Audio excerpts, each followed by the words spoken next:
بفرمایید.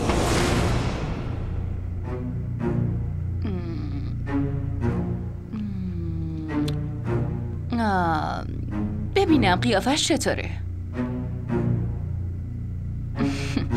بفرستش تو.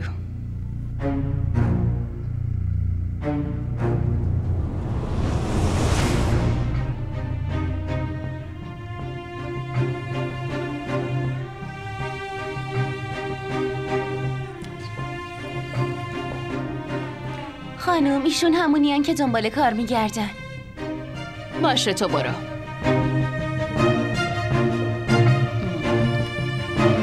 بشینید.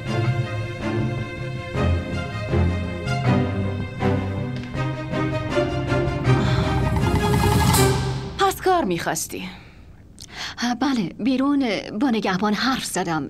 گفتم بیام داخل بپرسم شاید کاری برای من داشته باشین. بگو قبلا کجا کار میکردی؟ چند سال خونه شیخ صاحب بودم، آشپزی میکردم، ولی یه دفعه از کشور رفتن. الانم هیچ شغلی ندارم. من خیلی به پولش نیاز دارم. حتی نمیتونی فکرشو بکنین که چقدر به یه کار احتیاج دارم. هر کاری بگین انجام میدم. فقط یه کاری به من بدین، من از پسش برمیام. بهتون قول میدم خانم. اما من اینجا به کسی که تمیزکاری کنه یا حتی برام غذا بپزه نیازی ندارم عزیزم. خودت ببین اینجا یه سالن زیباییه.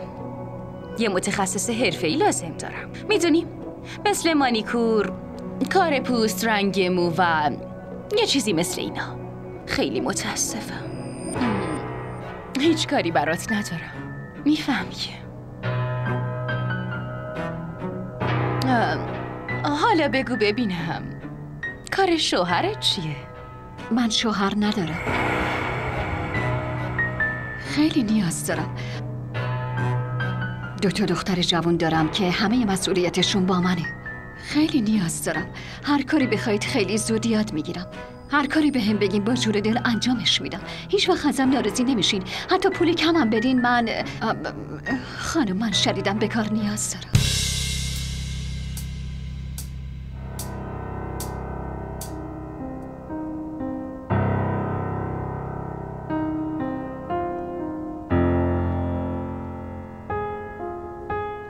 این عجیب رفت؟ آره رفت. نمیدونی گلناز یه عالمه وسیله برامون آورده. چه وسایلی؟ اینقدر زیادن که نمیدونم کدومشو بهت بگم. آرد، حبوبات، شکر، برنج، کچاپ، مایونز، مربا. خیلی چیزا رو هم اصلا تا حالا تو عمرم ندیدمشون. بیا بریم بهت نشون بدم.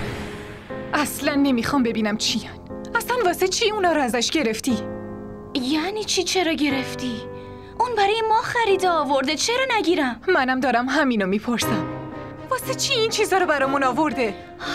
تو چرا مثل دیوونه ها حرف میزنی گلناز؟ بعده که به فکرمونه؟ واسه همین این چیزا رو برامون آورده. بعدم این همه وسایل رو میزدم تو صورتش. من انقدر بد اخلاق نیستم. هنوز انقدر بدبخت نشدیم که نیازی به کمک اون داشته باشیم. آخه چرا این روزا اخلاق دیگه جوریه گلناز؟ دلیل این که از همه ناراحتی خب چیه؟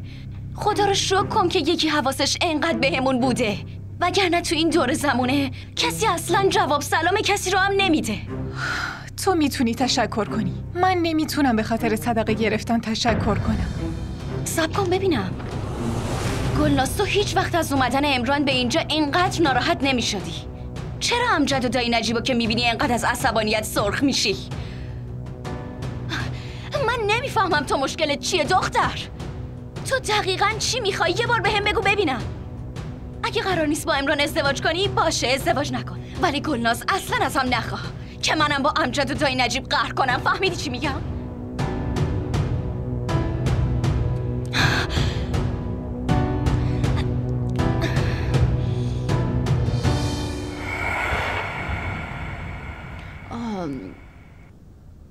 بهت نمیخوره مادر 2 دختر جوون باشی.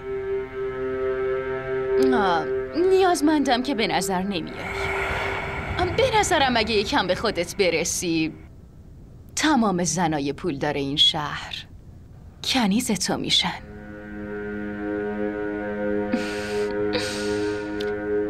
تو خیلی جوونی عزیزم. گل شکل و قیافه منو نخورین. بی پولم که حتی توی خرج خونمونم موندم. چطوری بهتون بگم که اگه بهم یه کار بدین خانم هیچ وقت من پشیمونتون نمی‌کنم. قول میدم هر کاری بگین انجامش میدم. خب من میتونم بهت یه کار بدم، ولی چی؟ تو باید خودتو یه کوچولو تغییر بدی. ببین عزیزم، اینجا سالن زیباییه. کاری که اون دخترا میکنن و تو نمیتونی بکنی، ولی میتونم یه کار دیگه بهت بدم. اما واسه این کار باید یه کمی به خودت برسی. عزیزم ببین، مردم این چهره غمگین و ناراحت رو نمیپسندن. مردم فقط یه صورت خندون و شاد دوست دارن. حرف منو میفهمی که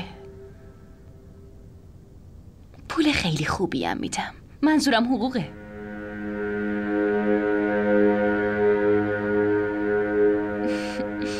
به چی فکر میکنی؟ من باید چیکار کنم؟ تو هیچی. فقط حواست به دخترها باشه و از مشتریای ویژه اینجا خیلی خوب مراقبت کنی. میتونی بری. اگه فهمیدی چی گفتم و موافق بودی فردا بیا. من منتظرت میمونم عزیزم. باشه.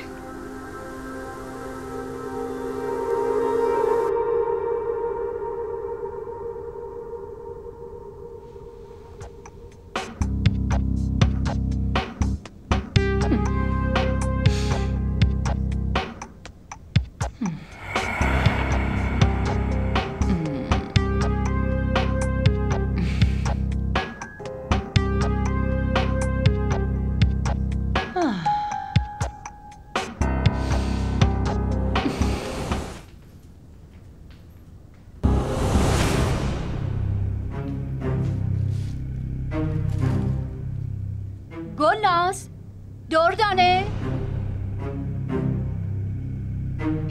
سلام مامان، کی برگشتین؟